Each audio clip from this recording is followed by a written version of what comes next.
Live. I've got Sam Quinn on today. We're going to discuss the shocking news today. The Nuggets have fired Michael Malone, almost said Michael Porter Jr. And Sam, I just checked. It's been about 3 years since the last time I we was were going to on the bring it show to up. discuss. Hold on, give me a sec. I keep doing this echo issue, but I think we're good. Yeah, it's been 3 years since we last podcasted together.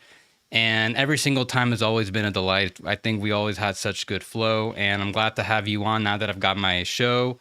How are you doing, man? Yossi, I'm good. I was going to say, I think the last time we were on a mic together, we were talking about this was Russell Westbrook's first season with the Lakers. I think we were talking about a Russell Westbrook for John Wall swap again when Wall was in Houston. And I guess to an extent, we're going to be talking about Westbrook again today. So time is a flat circle. Yeah, we'll definitely get into some Westbrook stuff. Yeah, I checked exactly. It was like January of 2022 when the Lakers, I guess, right before the trade deadline. So at that time, they were going through the first few months of Russ, and that was not working. Plus that whatever roster that was that they put together. And yeah, there was like, I think the biggest thing that they had going for them potentially ahead of the trade deadline was maybe they can do something with Houston to get John Wall, just to like mix it up, maybe get Christian Wood. Probably would have cost them 2 first-round picks. That seemed like all the, all the logical leveraging any team dealing with the Lakers at the time would have demanded. But now we didn't know what we were going to discuss. I was going to have you on, and then this happens. Yeah, I mean, what is like any just like initial quick reaction on this whole thing? I wasn't surprised as much by what happened as when it happened. I think it was kind of an open secret around the sport that there was some sort of power struggle going on between Booth and Malone, that they clearly were not seeing eye to eye. I think if you would have asked me off the record, what did I think was going to happen to Denver after the playoffs, I would have said the likeliest is that Malone gets fired. The second likeliest is that Booth gets fired. And it turns out they both got fired. It's just the timing of it that's so strange. It's a little bit like that Taylor Jenkins situation in Memphis. I actually like this for Denver a little bit more than I liked it for Memphis. I just think that team has a little bit more cohesion and is a little bit better suited to adjust to a new coach on the fly. If you think their 2025 championship odds are at all meaningful now, right? Like, I think this was ultimately a move about the next several years as much as it was about this year. If Jamal Murray is not healthy, I don't think who's coaching the team really matters. If Jamal Murray is healthy, I think there actually could be some advantages to changing coaches, because I think the biggest problem that the Nuggets have, and there are several, but I think the biggest problem that the Nuggets have had lately is that they're just not playing very hard on defense, right? They're not executing the game plan. They've been pretty vocal. The coaches have been pretty vocal that just the defensive execution has not been where it needs to be. I think bringing in a new voice can help on that front, right? Like, do I think they're going to drastically change their strategies with 5 days left in the regular season? No, but I do think this could be kind of the shakeup they needed, the wake up they needed ahead of the playoffs to potentially get back on track a little bit. I'm not picking them to win the West. I just don't think the roster is good enough, and I blame Calvin Booth for that a lot more than I blame Michael Malone. But I look at this and I at least say, well, it's not the worst idea to kind of give them a jolt before the playoffs. Whereas with Memphis, I think there was so much change, so much turmoil over the last several years that another shakeup was a little bit too much, at least in the middle of the season. So I'm not overly surprised by the fact that it happened. I'm surprised by when, but ultimately, I don't want to say that I'm okay with it, but I get it. So I'm pretty surprised. Like we're all shocked, but I'm also pretty surprised that they also decided to fire Michael Malone. I'm on the other side of that power struggle. We've all heard about that. He and Calvin Booth have not been on. Seems like they've not seen eye to eye for a while. I would have guessed that if the Nuggets were gonna pick one to survive that, it was gonna be Michael Malone. Just because I'm a little higher on him as a coach. I feel like he's in the top 5 to 10 range for top coaches in the league. A lot of people might not feel quite as strong over the past few years about that. But I think just, yeah, you can look back at the Nuggets run in 2023, and they didn't really play anybody like that was really a threat. And that happens from, Celtics happened last year. Like, a lot of champs will have like the easier path, but either A lot way, of them recently have. Like the Bucks kind of had that too. The Lakers yep. didn't play the two best teams during the bubble. And there's not a coincidence that a lot of these teams we've mentioned have fired coaches. We can get into that if you want, but Yeah. you're I right. mean, I don't and we feel don't like need to we've get, had a strong champion in a yeah. while. I mean, not much to get into. It's just like the trend. There's the shelf life of a coach has just got shrunken significantly over the past few years. And like now when you win a championship, back then it's like, okay, well, that kind of wins you security for a while. Rick Carlisle won the Mavs their one championship, and through a lot of struggles, he got to stick around for a whole decade after. Now it's like, no, you win a championship, the expectations only get higher. You got to bring another championship. Or, yeah, like, but either way, like, I think it's more so kind of a thing about like organizational stability when the only like Spo and Steve Kerr have been like the only guys that have really gotten to stick around who have had like significant success over the past decade. But yeah, I mean, yeah, that is a trend. I've noticed that. I just want to like touch on the power struggle a little more because yeah, it just seems like with I thought that if they're gonna pick one, it would probably they'd probably keep Malone. And I'm trying to understand with like the Jenkins firing to what is something that can justify. And I think most like, and now we're starting to see the follow-up reports, ESPN, The Athletic, local reports are starting to talk about what happened. It seems like in both cases, those coaches lost the locker room. I would guess that's like the most significant, like the most justifiable thing where like, on one, if the coaches if the players no longer believe in you or want to follow you, maybe there's some like star power. The stars are also kind of like iffy on the coach, but those things kind of together go hand in hand. So I'm just surprised that they went out and fired both. And we could get into like the whole roster construction, what the Nuggets, their decisions over the past few years, because I do think that is the bigger thing, the pinpoint over the coaching. When you mentioned the defense has fallen off significantly, I think that's more so a personnel issue. I definitely agree with that. And I think some of the roster issues they've had have been inevitable, right? Like they couldn't legally re-sign Bruce Brown. I think the non-bird number was like 7 or 8 million, and the Pacers gave him 20 something, right? Like legally there was nothing they could do. KCP was a choice, but KCP has been bad in Orlando. Like some of the individual choices and some of the things that Booth has been blamed for, I think have been a little bit unfair. But I think the raw concept that Calvin Booth had was basically, I am going to draft our supporting cast, and those are going to be the guys that fill in the gaps for us behind the core four, core five. Ultimately, if you're going to go with that strategy, you have to draft better than Calvin Booth's draft, right? The best player that he's drafted has been Christian Brown. I think Christian Brown is a fine NBA starter. There are areas in which I think he can still grow. I don't envision him being too much more than he is right now, right? Like, good starter, fine. After that, and remember, they traded for present picks. They did the thing that we crucified Phoenix for, where Phoenix traded the unprotected pick to the Jazz for a bunch of bad picks. They did the same thing with Oklahoma City, where they traded a deep future pick for a bunch of picks in the present. And I can't remember who exactly those. I think it was Strother and maybe I've got Pickett. the I can't exact remember details. exactly. Yeah, Yeah, I have to look into. I have to be like, I want to know specifically how those turn out because I'm gonna get in. Yeah, I'll get into that in a little bit. But finish your point. But the basic of it was he made a huge bet on Julian Strother, on Peyton Watson, on Hunter Tyson, on Jalen Pickett, on these guys that just have not been good enough.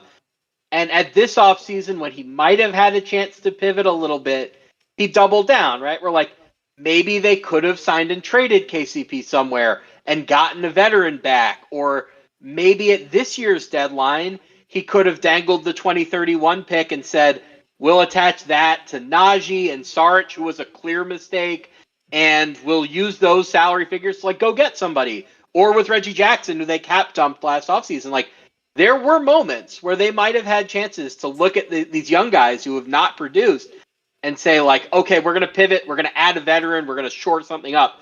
And they just never did it, and he never seemed willing to admit that, at least in the present, this strategy wasn't working. And I know you can say, well, maybe those guys will work out a year or two down the line, and it's possible. Some of them I'm more confident in than others. You have the best player in the world at the age of 30 right now, right? Like, I know that you want to have an extended window.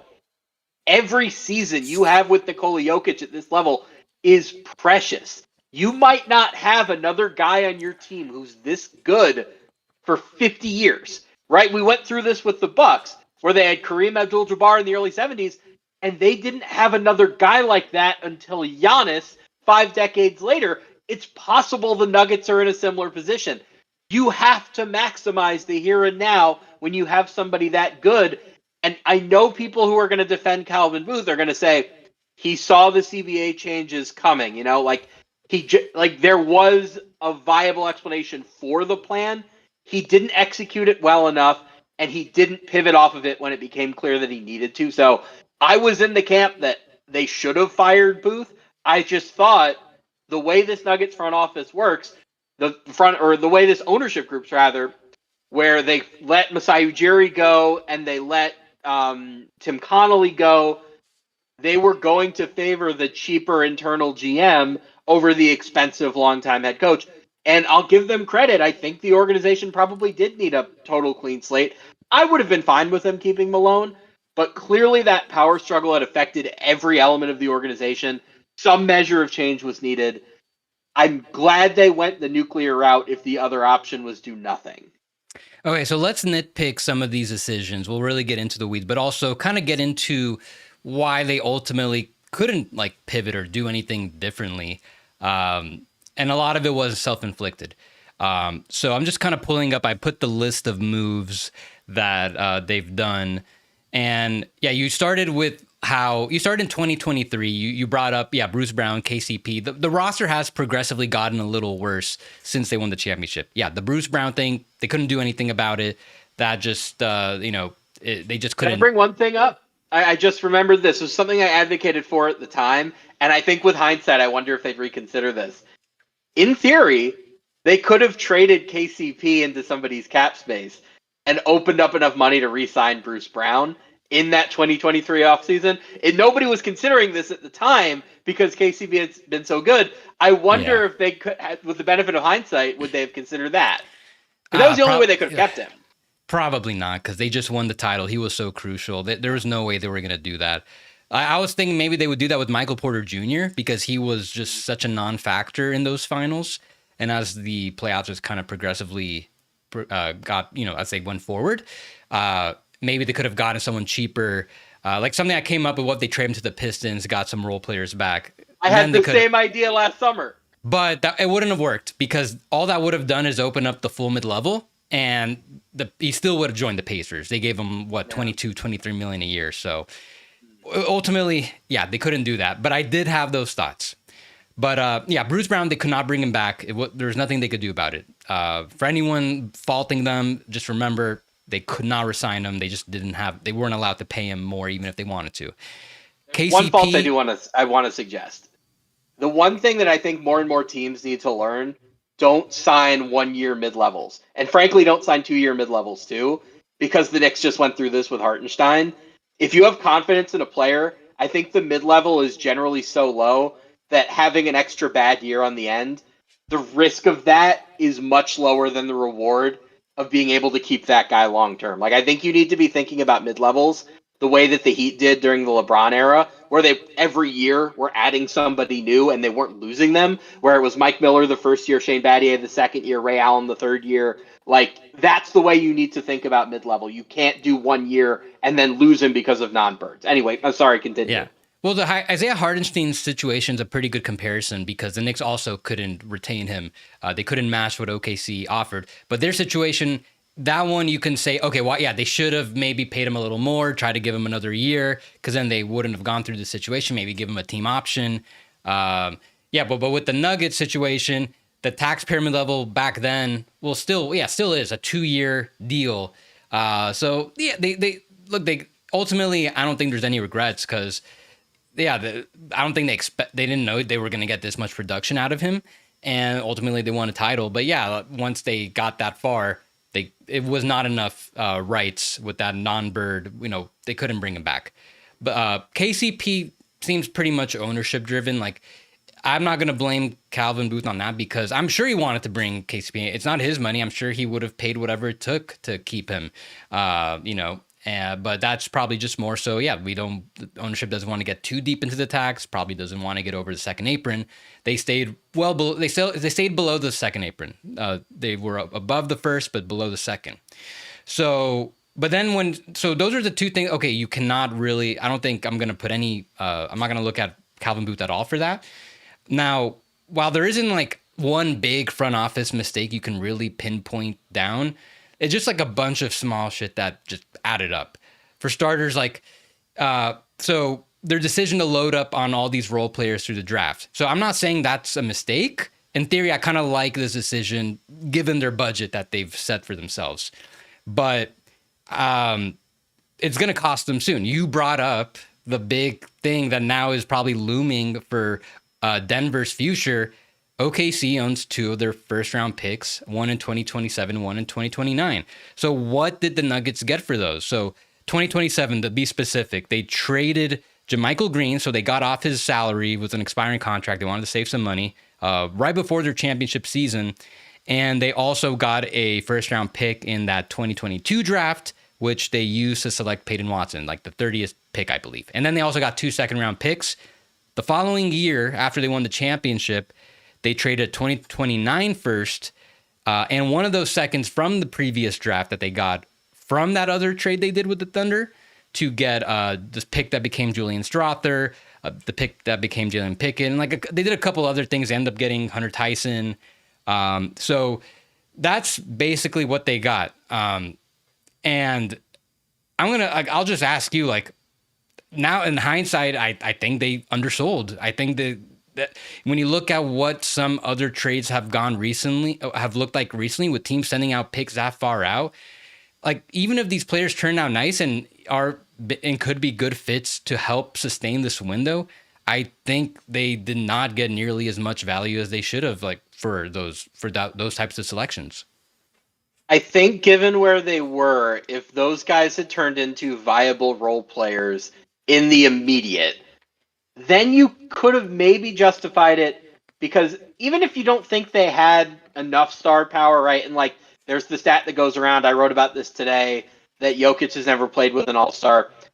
The starting lineups have consistently been so good with Jokic since Murray got back from the ACL that you can say, like, okay, what really matters here is fixing the bench. If they had been good bench players, you might have been able to justify it.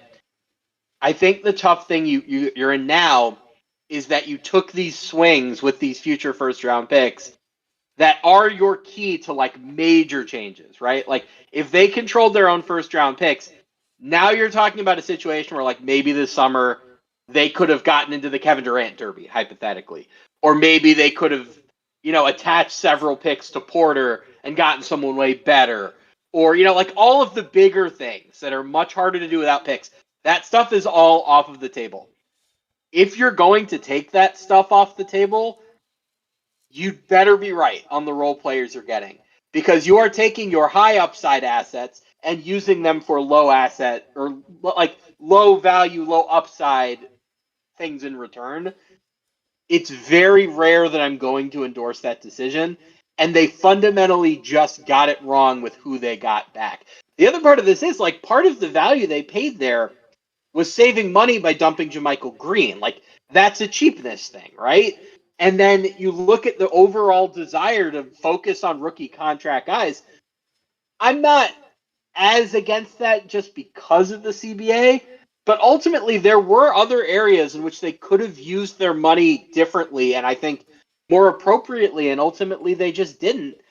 there are a lot of moves they've made where like money has kind of just gone down the drain. These two taxpayer mid levels, Reggie Jackson, Dario Saric, the Zeke Naji contract has been a disaster. They're simultaneously cheap and spending money in horrendously stupid ways. So I I I could almost get behind those trades with Oklahoma City.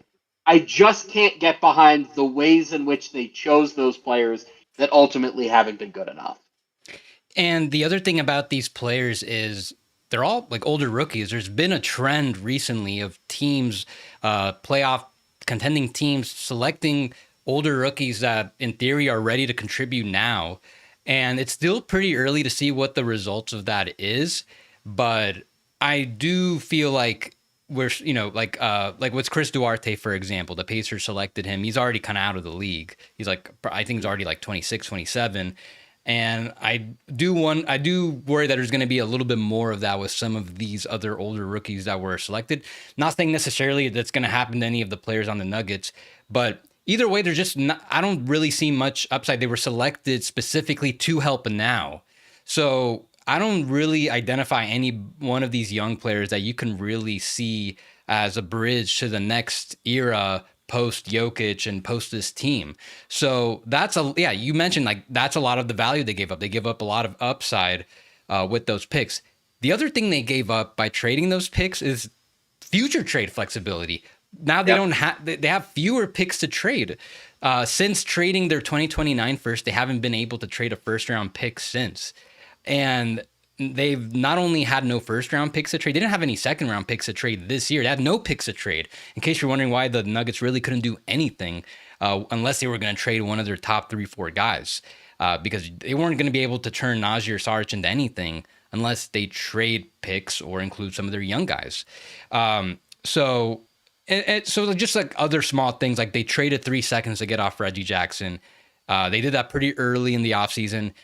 Basically every other salary dump for a player making as much as Reggie went for it cost like 1 second round pick. Then they used those savings to bring in Saric, gave him a 1+1, just did not factor in. That's a bad deal. The Russell Westbrook thing is just a very nitpicky thing. He's been fine for them in the regular season. I don't see him being viable once the playoff starts, but why didn't they just trade for him from the Clippers? They could have gotten an asset from him. They had that trade exception. They could have just fit him in, and they'd only have him on the hook for this year. So they get him post buyout. Now he's got a player option as well for next year. Just like little things like that. You bring up Zeke Naji. That deal has not looked good, even though he's kind of finally started coming along over the past few weeks. So they couldn't make any meaningful deal. And because they had no picks to trade and they just had no tradable salaries. The situation just isn't going to be getting any better. It's going to be really hard for this team to improve next year. Like they couldn't do it now. I don't see how they're going to be able to improve it much next year either. So you bring up the drafting older rookies thing, and I also there's another addendum to that I think is important. When you draft young rookies, they tend to maintain their trade value for a longer time because teams see upside in them. Whereas when you draft the older guys, you tend to know pretty quickly whether you have something or not, just because like if you're 23 and you can't play in the NBA, you're probably not going to be able to play in the NBA at 25. That tends to be how it goes. So I look back to the Aaron Gordon trade, and people have forgotten this now because he's now out of the league. But a very important asset in that deal was RJ Hampton, who at the time was this like, I think he was one and done. Was he G League Ignite or something like that? Like I think at one he was point before he was like considered a top prospect before he went to college. Exactly. Like he was a one and done guy who was a high prospect ranking out of high school. So when the Magic traded Aaron Gordon to Denver, they looked at RJ Hampton as like a meaningful developmental project. If you're talking about a 23-year-old rookie, nobody's going to make a trade for that guy thinking, oh, this is a diamond in the rough that we can really develop. So you don't even have those bullets in the chamber to fire. So let's talk about if they're going to make a major trade this offseason, what do they have to work with? It probably has to be one of the core players. But let's look at those core players for a second. I would argue that it's almost pointless for the Nuggets to trade any of those guys because all of those guys are much more valuable to them than they are to a normal team. So you look at Aaron Gordon, for an example. Perfect player next to Nikola Jokic. The athleticism, the cutting, it's so valuable when you have the best passer in the NBA to take advantage of it. What is Aaron Gordon on a normal team? Maybe something a little bit closer to what he was in Orlando, which is a very different, less valuable player, right? You look at Michael Porter Jr. I looked this up today. If you look at the stats on his max contract, 17.2 points per game on 60.6% true shooting. Tobias Harris, during his max contract in Philly, 17.6 points per game on around 58% true shooting. Like, not that much worse, and Harris didn't get the Jokic bump. You're paying max money to somebody you expected to be a core offensive creator who has not been that much better than Tobias Harris was in Philly, right? I don't know how excited other teams would be to pay him close to max money, at least 25% max money. But to Denver, he's essential because nobody else on the team shoots threes. They need him just to maintain an offensive baseline. Then you go to Jamal Murray. Number one, he misses a lot of time. You can survive that when you have Jokic who never gets hurt. But if you're a normal team with normal injury concerns, I don't know that you can abide all of the time that Murray misses, especially when he's about to start a 4-year max extension. And then the other part of this is, do we think that Jamal Murray is like a typical star creator guard type? I think the answer to that is probably no. But he gets to run that really unique pick and roll dance with Nikola Jokic that's so unstoppable, mostly because of Jokic. Is he the same level of offensive creator if he's just working with a typical pick and roll dive man at center or even like a traditional spacing big or whoever? Like, I think a lot of his value is tied to the fact that he plays with Jokic. So sure, you can go out and you can shop Murray, you can shop Porter, you can shop Gordon. I think one of those three makes more sense than the others. We can get into that. But I just really doubt that you're going to get major returns back for these guys because a lot of what makes them valuable is Nikola Jokic, who's not available to be traded. Yeah, I never really thought about too deeply about how much Murray's values and could be contributed, helped by Jokic, but yeah, I'm sure to a degree. More so, I think about that with like Aaron Gordon, Michael Porter Jr. With Jamal Murray, I do feel like he could. I do feel like there is a team out there that would, be higher on him to think that he can bring some high level of offensive juice even without Jokic. But I feel like they might be able to get something for him. But there's the contract. I'm not on this boat, but there's a lot of analysts out there who feel like that is going to become the worst contract in the NBA, like in one of these years. I don't know if I could go that far. We'll see. But if the injuries persist, it's definitely a possibility. I do want to bring up one thing you did bring up earlier about KCP. Why didn't they sign and trade him? It seems like, I don't know if this has ever been pointed out, but when it feels like the Magic, that Aaron Gordon trade was not good for them at all. And it feels like maybe part of getting KCP, like stealing him from giving him that contract, was to like hurt the Nuggets, especially because that first round pick that the Nuggets traded to them is finally coming up. So if you're the Magic, you're incentivized to hurt the Nuggets in the 2024-2025 season. And they strategically gave him that player option on that third year, so he can't be signed and traded.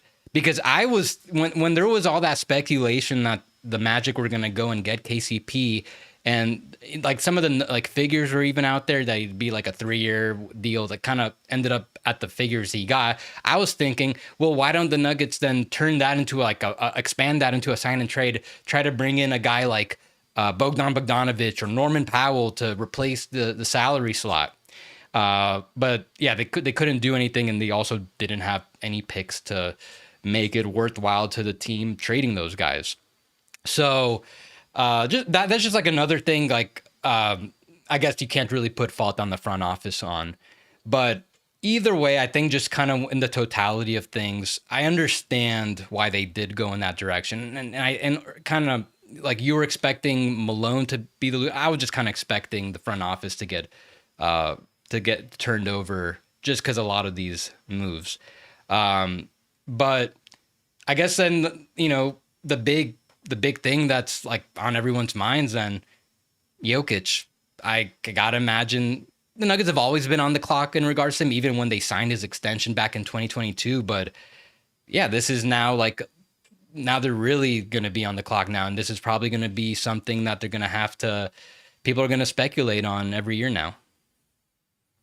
I mean, I'm looking at the Lakers with Luka Doncic right now, who have a number of paths they could take this offseason, some of which have revolved around saving cap space for 2026, when maybe they could take a run at, say, Jaren Jackson Jr., some of which could involve making big trades this summer and saying, we're going for the championship in 2026, so we're going to get a center on a long-term deal, and we might give out a full mid-level if LeBron leaves enough on the table. Like, they might spend their money now. Like, on some level, you have to wonder if they're looking at Jokic expiring in 2027 and thinking he and Luka are pretty good friends. I don't think that's the likeliest outcome. I think, number one, I just don't think guys of that caliber get to free agency anymore.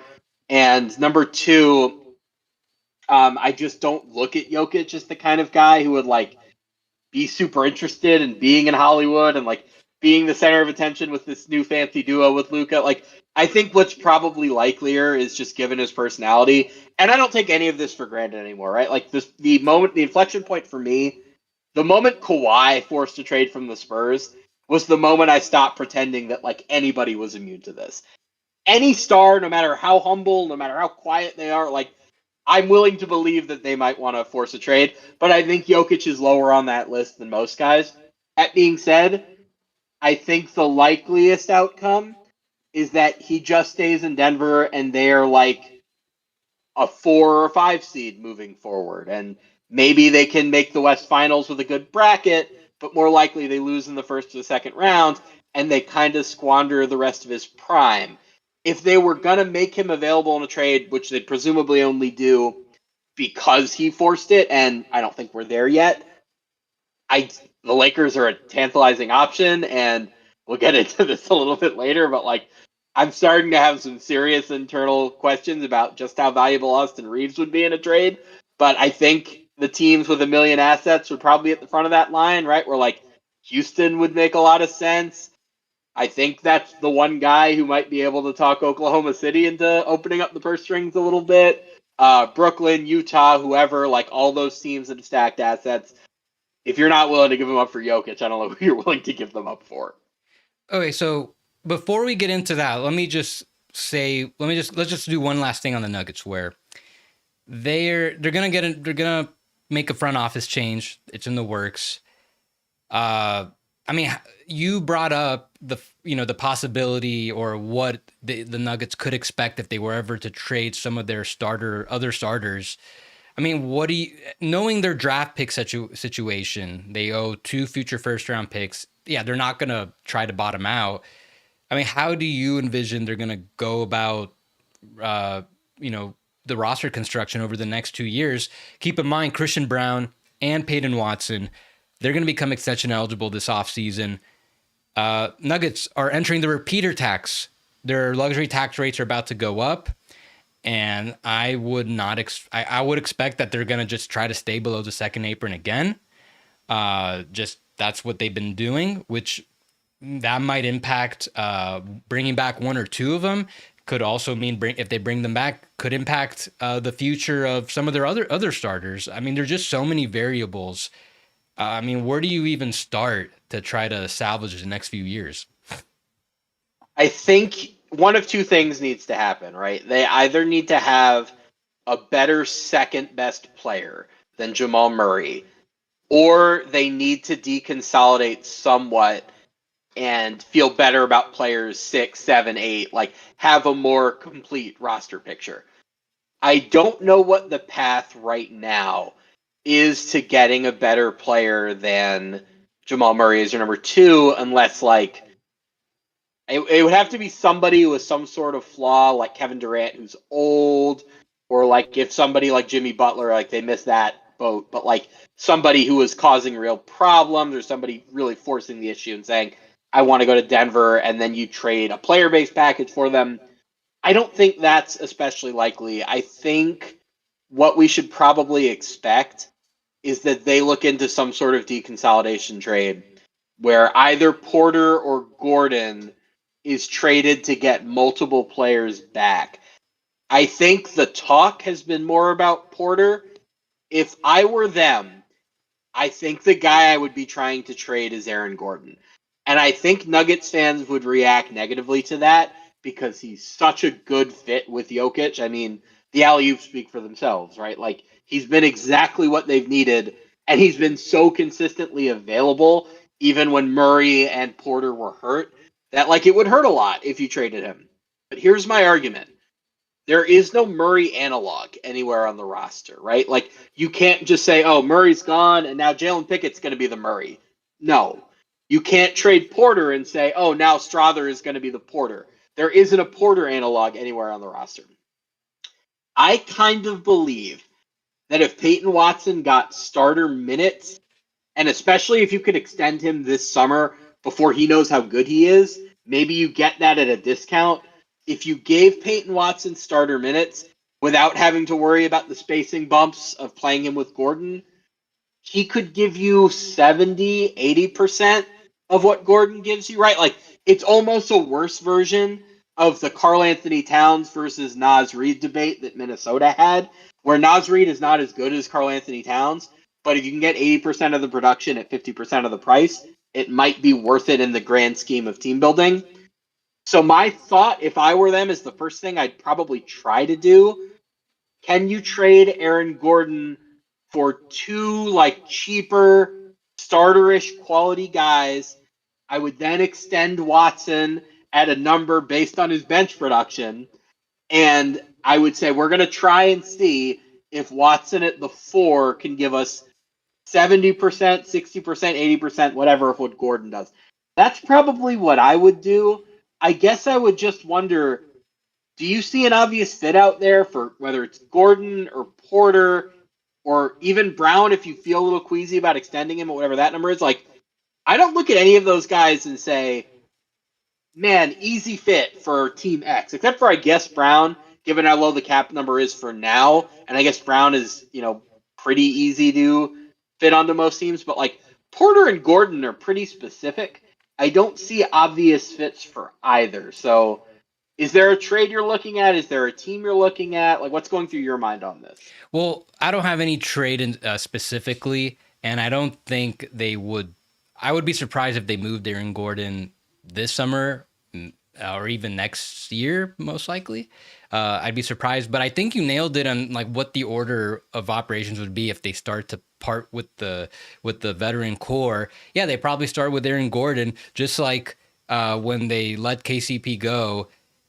It was probably not too difficult for ownership because they already had Christian Brown and really believed in him, and whatever outcome they think he's going to be, they feel pretty comfortable with that decision now. I would guess that once it is time to do some type of deconsolidation or even just make some trade to fill another need, yeah, I would guess that's probably where they start. Aaron Gordon. Yeah, because I could see them in their process believing that he can be be good enough to fill in for him. Now, we also got to keep in mind that we don't even know who they're going to hire. Will it be someone from within who's got an attachment to a lot of these guys that they drafted, or is it going to be like a completely new regime that does not have any any attachment to these guys and might just have might want to do what they kind of want to do. We don't know, but if assuming they are going to keep trying to compete, knowing their pick situation, knowing these upcoming extensions, most likely they're going to have to tinker with their starting group, with their top 4 guys. And yeah, it would probably start with Aaron Gordon. I cannot see them moving Porter unless they can. Like you can there's the inconsistency, the on defense, and some of the injuries, like it gets frustrating with Porter, but like even though you can depend on Gordon way more and on defense and all that, like has a much nicer game chemistry with Jokic.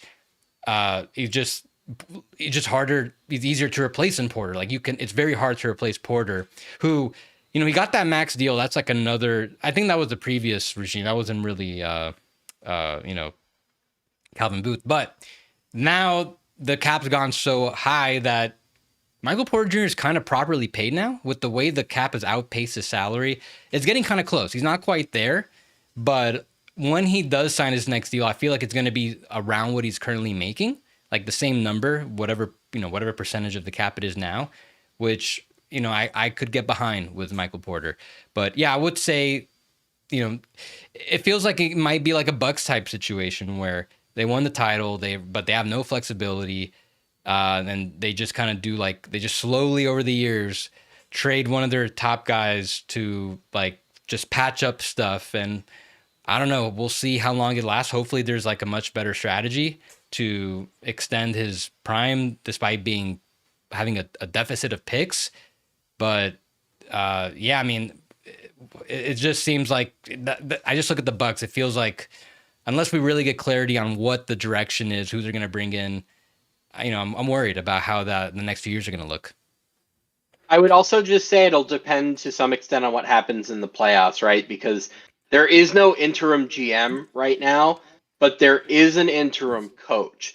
And if David Adelman takes the Nuggets to the Western Conference Finals, you'd have to imagine that he's kept as the permanent head coach, right? He kind of has a leg up here where if he winds up being the long-term coach, that affects what you're doing at GM. If he's not, I think it's probably likelier, just given the nature of how this went down, that you go outside of the organization and totally revamp. Because, I think the sense of firing Booth and Malone at the same time is that you just feel that the entire organization is in disarray and it needs a new voice. If this was a different ownership group, I would assume this is perfect Bob Myers territory, right? Where the veteran team, where you need the kumbaya culture builder guy who can keep everyone on the same page. I just can't see this ownership group paying, I'm sure, the exorbitant price it will cost whoever hires Bob Myers next to get him. So I think the likeliest answer here is they lose early in the playoffs. They do a GM search that ends with them hiring assistant GM X from Smart Team Y, and then that guy, whoever he ends up being, whether he's from the Thunder or the Spurs or the Celtics or whoever, hires his own head coach. And at that point, we just have no idea what to expect. So I think we start with the playoffs and we see if Adelman can win this job full time. If he does, maybe it's an internal hire at GM. And if it's not, all bets are kind of off. This is one other thing I want to touch on. Yeah, the playoffs. 3 through 8 are separated by 2 games at the moment. I know the Lakers are going on right now. I haven't checked the score, what's going on, but when these teams are so close, anything is on the table. Like, you can't really say that at this point any of these teams are significantly better than the other. It just kind of like, as of late, the standings have really gotten a lot closer. And I'm just looking at some of the teams that have been in the 5 through 7 range. I was, I was surprised that things internally were this bad with the Nuggets. And if it really is that, like, if the team is really lost like that, I just have a hard time seeing them beat anybody other than whoever comes out of the 8th seed. I have a hard time seeing them beat the Clippers or the Warriors, Lakers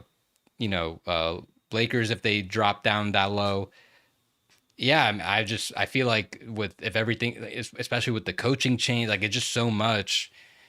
And Murray's injury, we'll see what's going on there. I do wonder if maybe, like with John Morant, when he was like out for a while, then they fired Jenkins, then he finally started coming back, and then the reports started coming out that he wasn't happy. He's not thrilled with the less pick and roll scheme they were doing. I'm not saying there's something like that going on with Jamal Murray, but yeah, I just feel like that's something I'll keep an eye on. But yeah, I just have a hard time seeing them make it out the first round at this point. It's all the bracket, right? Like, you don't want to play games with the play-in because you might either end up out of the playoffs or you might get Oklahoma City. But if they're 7 and they're playing Houston, would you really bet on the Rockets against Jokic? I don't think that I would.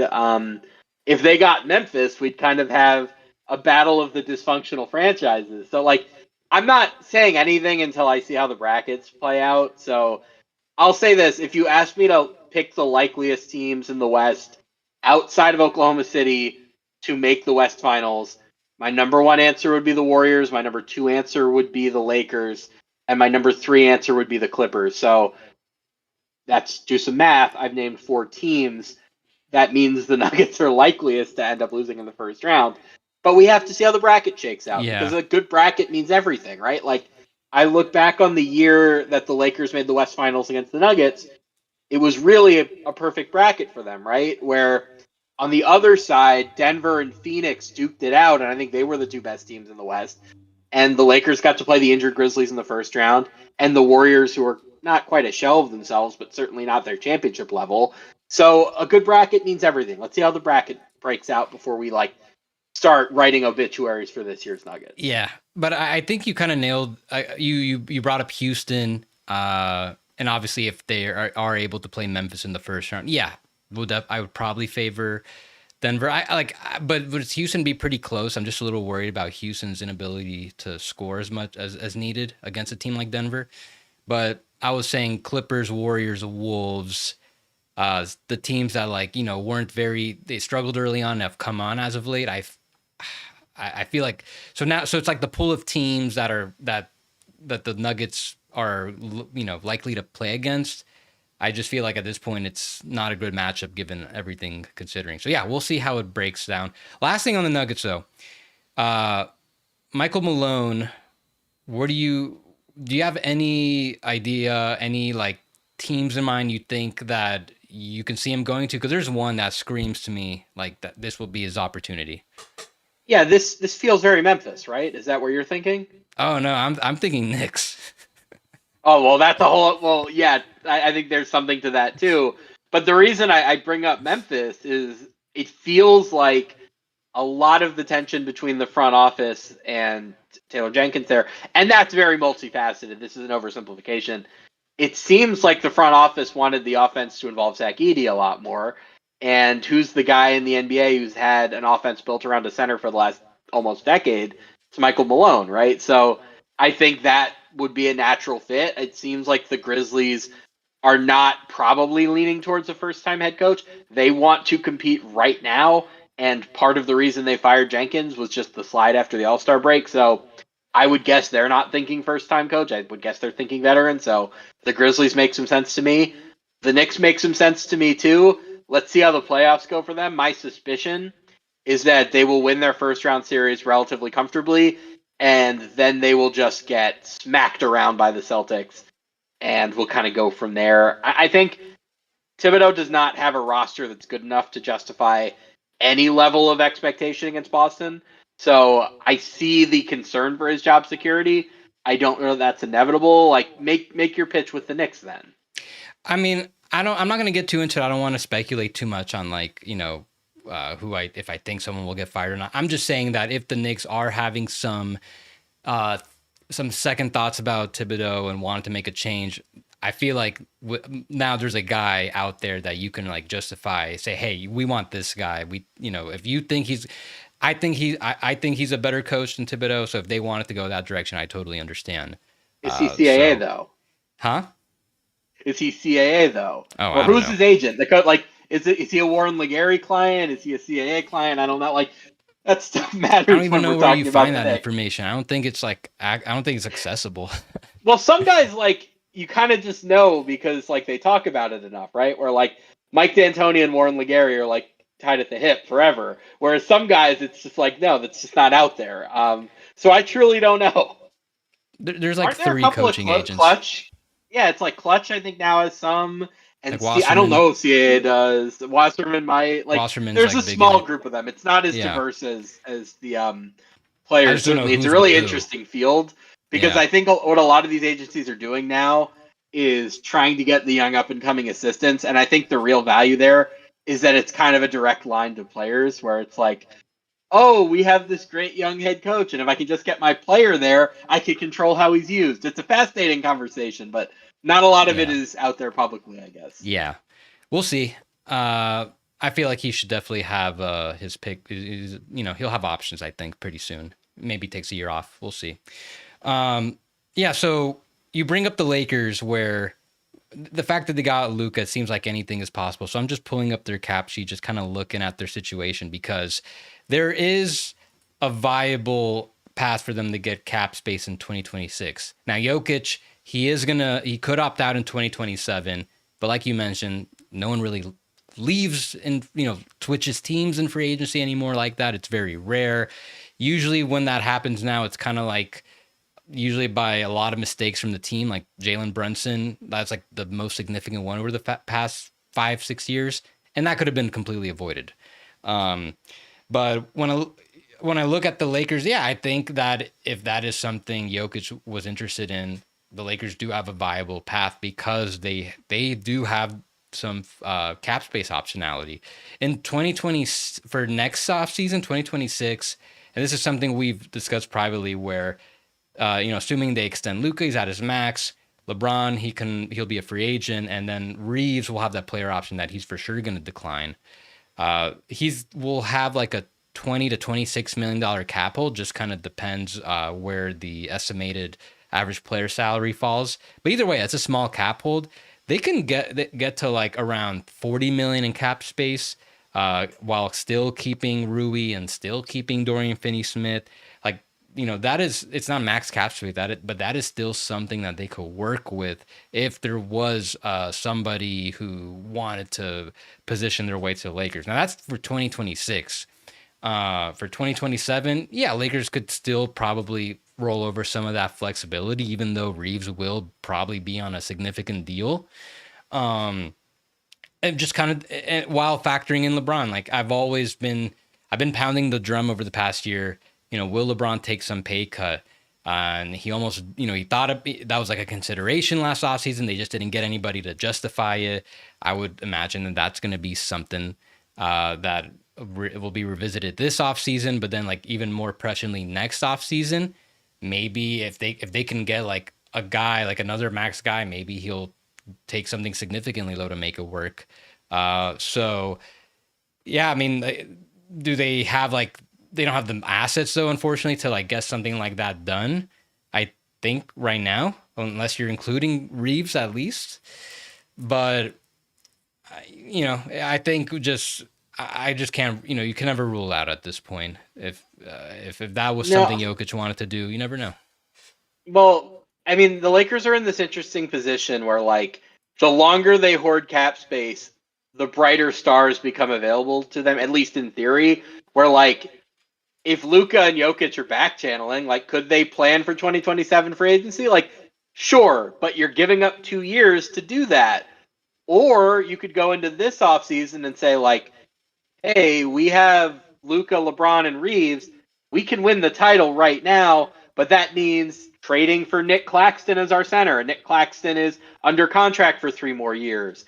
Or using the mid-level on a 3-and-D guy or this or that. Like, it's going to be really interesting to see how they balance the upside of cap space with the reality that, like, they have a real chance if they get this offseason right to win the 2026 championship.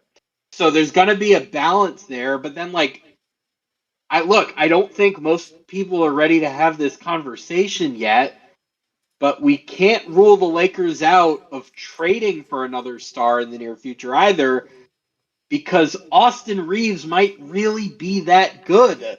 Like, I don't know what the ceiling here is, but since LeBron got hurt against Boston, he's averaging 26 points a game on 50, 40, 90 shooting with pretty high level passing, right? Like, yeah, he's 27. I don't know how much better he's going to get, but he's also not really dependent on athleticism. So, assuming he stays healthy, which he mostly has, you can probably expect him to be this good for like a meaningful amount of time. It's something I was talking about on Twitter, and like, look, I want to stress as much as humanly possible. I was not suggesting the Mavericks should have traded Luka Doncic for Austin Reeves, but I think we might get a year from now or 2 years from now and look at the Mavericks trading Luka for Anthony Davis and thinking the Mavericks didn't even trade for the right Laker because Anthony Davis is going down. And I don't know how far up Austin Reeves has to go, but if he's the guy that he's been for the last month, that's a star. I don't know what else to tell people. Yeah, if he can just take like another small step next year, I think that would put him in all-star territory, like to make the all-star team, even though he is playing at an all-star level at the moment. If you asked me before the Luka trade that the Lakers were going to get Luka, I would have thought the deal was going to be LeBron, Reeves, and both first. I would have guessed that would be the package. Well, LeBron would have used the no trade clause. He wasn't going to go to Dallas without Luka there. Well, no, I'm just saying if you had if you told me that the Lakers were going to get Luka, predict the trade. That's what I would have predicted because I would have said Davis, Reeves, and like some combination of picks and young guys. I would have thought that the Lakers would just do everything they can to keep Davis because if they had Davis with Luka, I'd rather have that. Huh? That's checkmate. You've won the championship, or at least you built the championship duo, right? Like you could not. There's not a player on this earth that is a better fit for Luka than Anthony Davis. But if you have to give up, you got to give up somebody to get Luka. They gave up. It was fine. It was the right call. 100 times out of 100. Yeah. And then the Mavs, they have both LeBron and Reeves, so they more than replaced the playmaking. I think would have made. They already have a lot of size. I feel like that would have made a little more sense for the Mavs. But I don't. The no trade would have killed that though. Yeah, but just trading Luka didn't make sense at all. Well, there are three cardinal mistakes here. Number one, you shouldn't have traded Luka Doncic. Just period. Number two, if you were committed to trading Luka Doncic, you shouldn't have traded him to the Lakers. They didn't have the most stuff. Okay, let's say hypothetically you've decided for whatever reason we have to trade Luka Doncic and we have to trade him to the Lakers. Then you have to get everything, right? You have to say there's no deal if we don't get Davis and Reeves, and I suspect the Lakers would have done that. Or there's no deal if we don't get all of your picks and all of your young guys. Plus they didn't get enough. So that's mistake number three. All three of those are going to be evident. They're evident to us right now, and they will become evident to the Mavericks in the near future.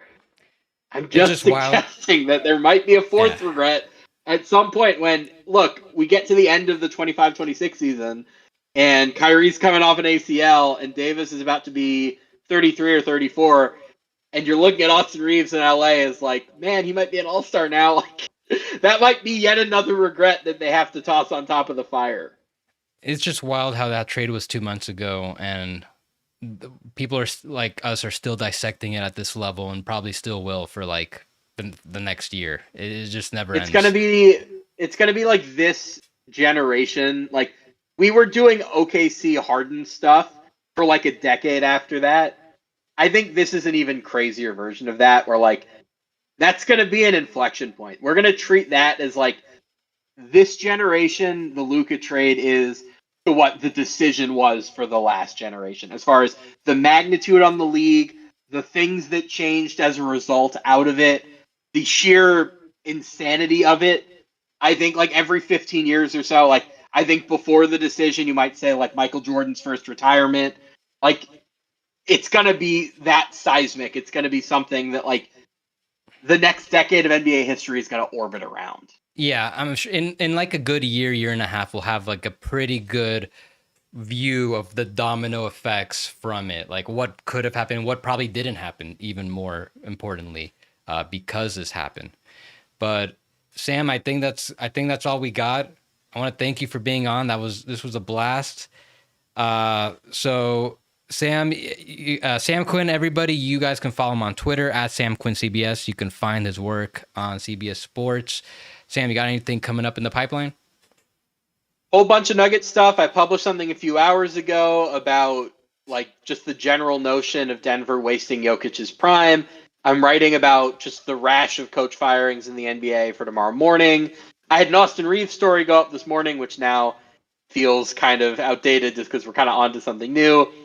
I have a couple of pre-written Phoenix Suns stories as their season comes to an end that will release at either end of this week or late next week. So lots of stuff out there. Read CBSSports.com. I do a lot there. We get to do a lot of good stuff. So keep an eye out. There's going to be plenty to talk about over the next few months. And I'm sure I'll have you on again frequently pretty soon. I Thanks owe for you being quite on. a few podcasts, Josie. Yeah. Well, thanks for being on. And everybody, you guys can follow my work at Yossi Goslin on Twitter and Blue Sky. If you're watching this on YouTube, make sure to subscribe to Third Apron. Make sure you can watch, if you're listening to this on Spotify and whatever other podcast provider, same thing. Make sure you follow me on all the different stuff. And I'll probably start to be a little more active. I've got some updates coming to capsheets.com, especially with the season about to roll over. Gonna add the following season after that. And I'll probably start doing a little more team previews as teams start getting eliminated. So everyone, thank you for watching, and